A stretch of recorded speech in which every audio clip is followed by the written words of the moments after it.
Hi, shalom friends. The question, does God make miracles today, is not a hard question to answer if you're a parent. Any parent will say emphatically, yeah, there are miracles. I mean, just yesterday, little Bobby ran out in the street, and it was miraculous. There were no cars there. Or little Samantha, she climbed on top of the refrigerator and she jumped. And everyone has their story of their child, and this repeats itself quite often. However, the frequency of miracles that occur with children they become so part of growing up, both in terms of children and of parents, that neither one of them actually remembers the miracle. It takes a long time and something truly awesome, like a car accident or something like that, to say to a 25-year-old, do you remember when you were 4 years old and this happened, and miraculously you were saved? But there are exceptions to the rule, and one of the exceptions to the rule is something that happened a little bit more than 10 days ago. It grabbed national and international headlines. A little boy fell into a gorilla or climbed into a gorilla's cage, and in front of literally the world opinion, in front of many spectators, and it was filmed and YouTubed. This boy was picked up and cuddled by a gorilla, and eventually, to take the child out safely, they had to kill the gorilla. This miracle of a child being in a cage with a wild animal, a primate, and coming out unscathed and unhurt is a miracle, in a sense that it's not something that we could predict. It could have gone any way.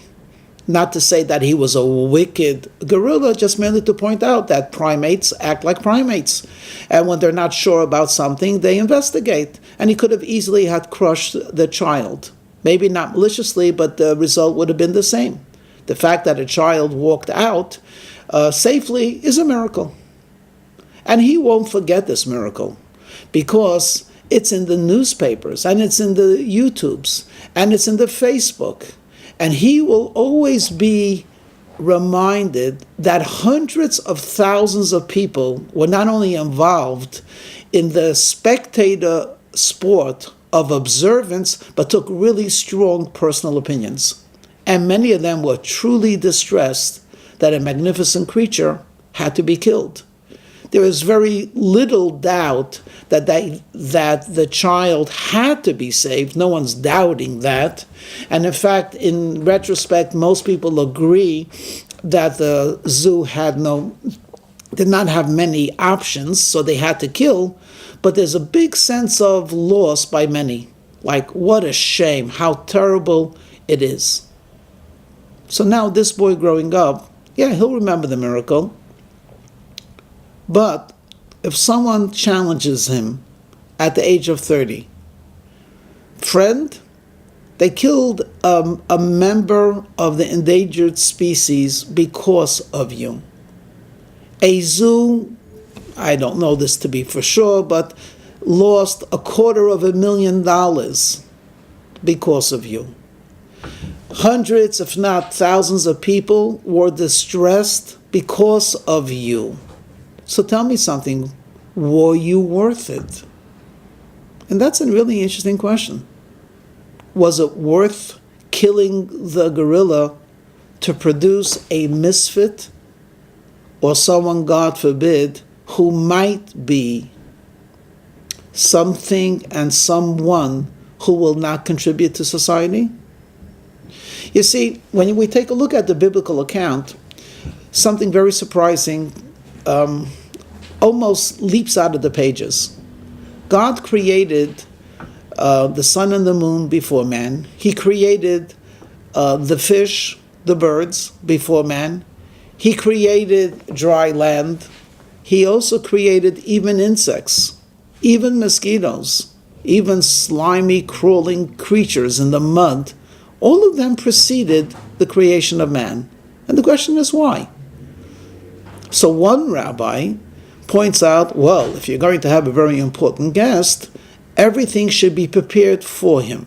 So being that the entire universe was created for excellence, and that excellent creature is man, therefore everything precedes man. But then there's another teaching simultaneous.